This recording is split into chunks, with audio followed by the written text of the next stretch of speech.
Good afternoon, everybody. It is Monday afternoon at 1 p.m. We are just about ready for the final two games of Super Wildcard Weekend. We're keeping it light.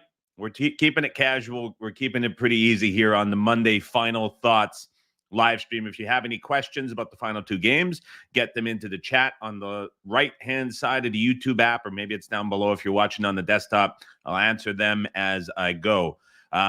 Couple thoughts to sort of just summarize the week. I would say that a lot of going back and forth. That really represents the playoffs today.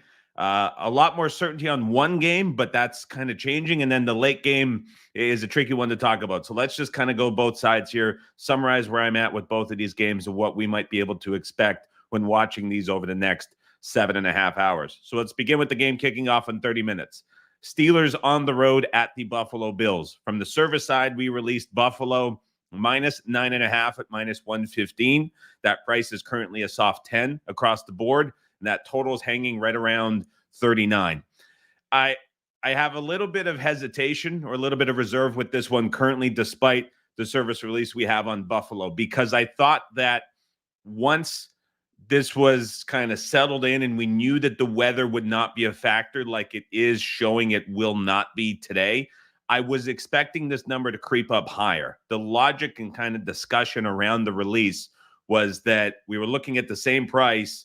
Once the game was postponed, we came out after at 9.5. I'm like, this should be higher because the weather is not going to be nearly as bad on Monday as it was going to be on Sunday. It's exactly what happened, but we're not seeing the market tick up any further, even with the total going up a little bit further as well. And so there's a pretty strong opposing opinion here, and that gives me a little bit of worry as you're looking at this right now. But still going forward, believing that Buffalo is the side. The main kind of reason beyond that with the price and the weather when you're looking at this is just the fact that the Steelers kind of coming in a bit of a phony way into the playoffs. You look the last 6 weeks to end the season for the defense outside of Geno and Murray, you were looking at backups across the board that the Steelers defense faced. Now it's without TJ Watt.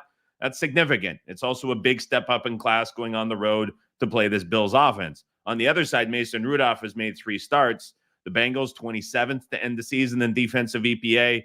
The Seahawks finished 30th, and then he played backups for the Ravens in poor conditions and didn't do a whole lot. And so you have 2 good performances against really bad defenses, and then he played backups in a throwaway game for Baltimore in bad conditions. Now he's going on the road to play a Bills defense that's trending up in a big way to end the season. So both sides of the matchup thought it bode really well for the Buffalo Bills. And my expectation was that once we got close to kickoff and this weather was clear, we would have seen this side tick up further past 10. Has it been the case? You start to wonder, maybe has the delay the last 24, 48 hours, knowing so, has it prevented the Bills from going through walkthroughs? That's been speculation. Has it maybe caused the Bills with the storm and everything else going on to have a bit of a focus elsewhere at home? Steelers going through their usual routine, had to fly in a little bit later, but perhaps that's beginning to maybe work a little bit against the Bills, knowing too that the Chiefs have the extra 2 days. You're looking at hosting them in a couple of days. Perhaps that's factoring in. But to me, it's just a little bit odd, but also concerning. We haven't seen this go up past 10, but still, Bills the side for us, minus 9.5, minus 115. DT plus the points. Good afternoon. Thoughts on Bills' first half team total over 12? Nothing specific on that, but I would agree with that given the sentiment that we have on the Bills as the side in this one, dating back to the service. Ricky says, who would you say has the better trench game? Who will run the ball more? In an ideal circumstance, you would expect the Steelers to run the ball more, but I see Pittsburgh playing from behind, which is going to lead to more passing attempts from Pittsburgh. We saw about an hour ago some pros take Mason Rudolph completions over 18.5. I saw Mike Clay just posted his box score. He had that around 20. Market number was around 18.5. Not really something I have thoughts on, but certainly have seen others sharing the sentiment of Mason Rudolph overs. Devin, yes. Bills minus 9.5, minus 115. Douglas is out. Do you think Johnson has himself a game? I haven't seen the final rotations that we're getting for the Buffalo Bills, so I'm not sure what's going on in the back end. I did see the inactives with Douglas out, but I'm not sure exactly what they're going to do in the back end to oppose Pickens and Johnson. James says he expects lots of runnings from both teams, especially with the Bills' play calling lately. I think that's probably a realistic expectation. The run rate has certainly increased, especially using the more traditional ground game since you got the coordinator switch. We've also seen Allen a lot more active with his legs too. And so obviously if this game was played yesterday, there was massive expectations for both sides running. But I do think some of the Bills' numbers in the passing game prop-wise were maybe a little bit shaded too low earlier this morning. That was another side. We saw Allen's passing yards get bet over by a couple of people. We've also seen some of these receivers trend over as well with Gabe Davis out. There was some intrigue in Shakir as well. No real thoughts on those from me, but I would tend to agree with the Bills overs sentiment at that as well. One more from JW. Total tickets sitting at 41.5. Obviously grabbed this with the weather and it has moved. Thoughts on the total? I at current at 39.5.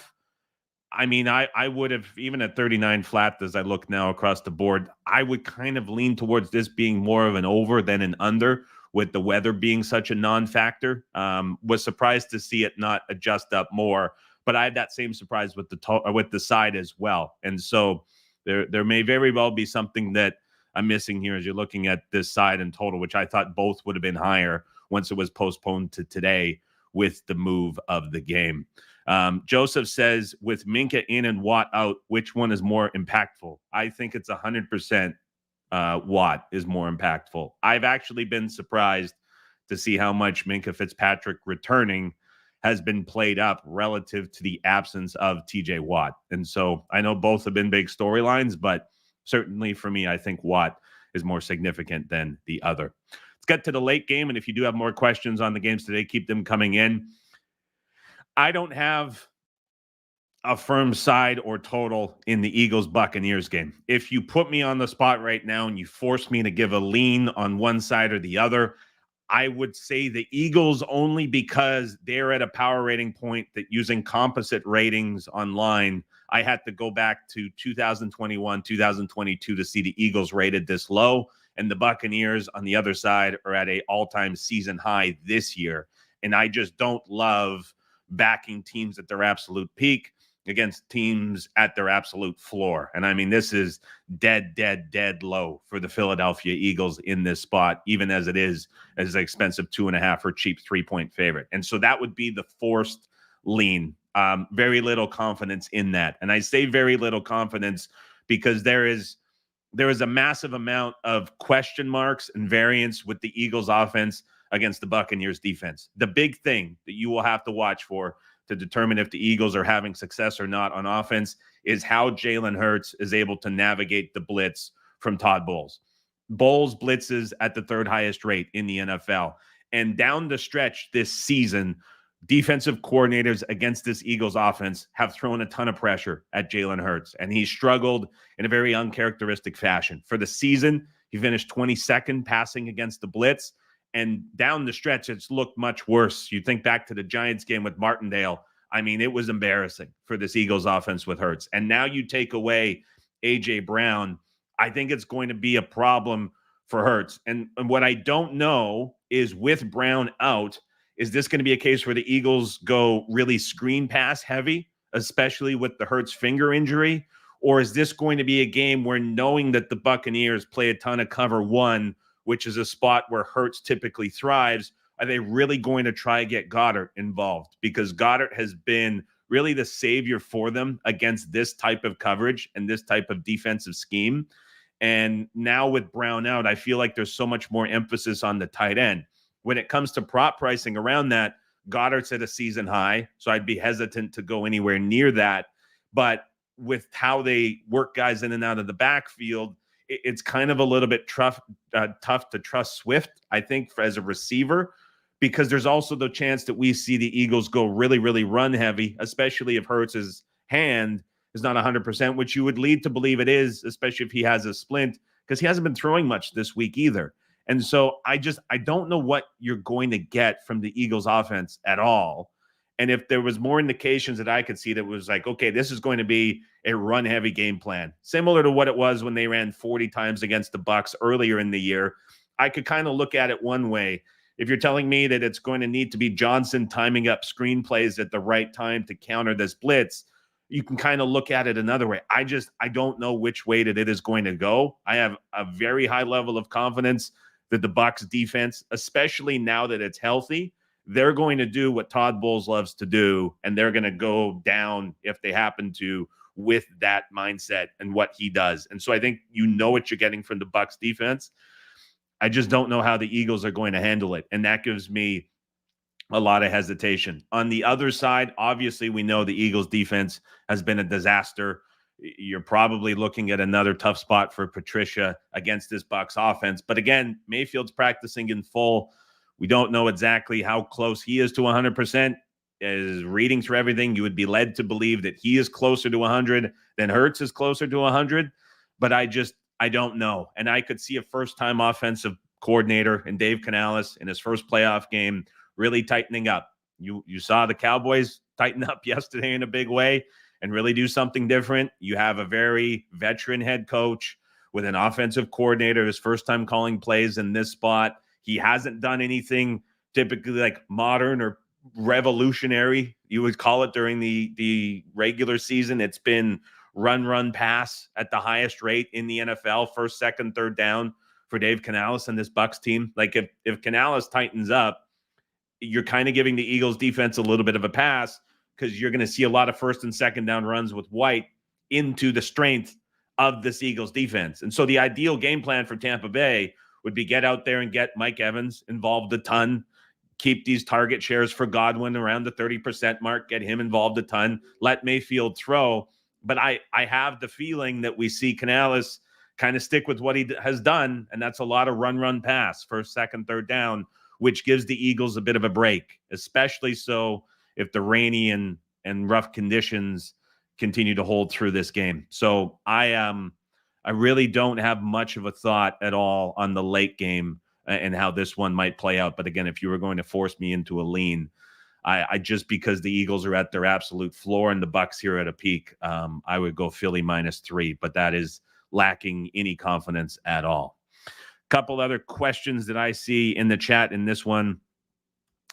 First half over, second half under. H-Train, I don't know if that was for the early game or the late game based on what you said, so I can't really give a thought there on that one. James says, I like the under in this one. Baker and Hurts beat up. Wouldn't be surprised if both teams try and lean on the run. I think that could be something that you very well see on the field for sure. I know there's been some stronger sentiment for the under in the first half specifically. I've seen the full game come in a little bit too recently as well. Michael says, thoughts on parlaying the under, oh boy, with passing yards under for Hurts and Mayfield. I don't have any there, Michael. I'd be curious to know what that pays if you put the both of them in there with the under, but you're probably given a pretty hefty tax there for the correlation of that with that. I always, like, if you're looking at SGPs, if you think that this game is going to go under, the two probably most obvious options would be that both quarterbacks go under as well. You're likely to find the better price if you're determined to go that way and put together an SGP of thinking, if this game is going to go under, like, what's the furthest bet I can go away from that is going to be impacted, that I could bet the under and potentially find something missed within the correlation. I know it's kind of a tricky thing to work out, but I would really hunt through the menu. If you're that determined that they're all going to go under, you're probably going to find something better than pairing both quarterbacks with the full game as well. A few more to wrap up before we send everybody off to watch the two games. Thoughts on Josh Allen over 40.5 rushing yards. So I would imagine that his rush attempts, which I saw around 8.5, as well as that rushing yards number, I think both of those probably going to be incredibly popular today. Not to say that they're bad bets, but what I would point out before you run to do that, these are both numbers that are at like peak Josh Allen prices for 2023 this season.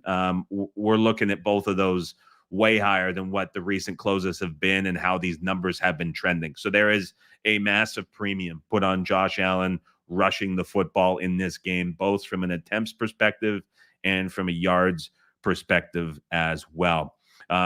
Any other Bills players rushing props? I don't have any prop thoughts on this game as well. Last question.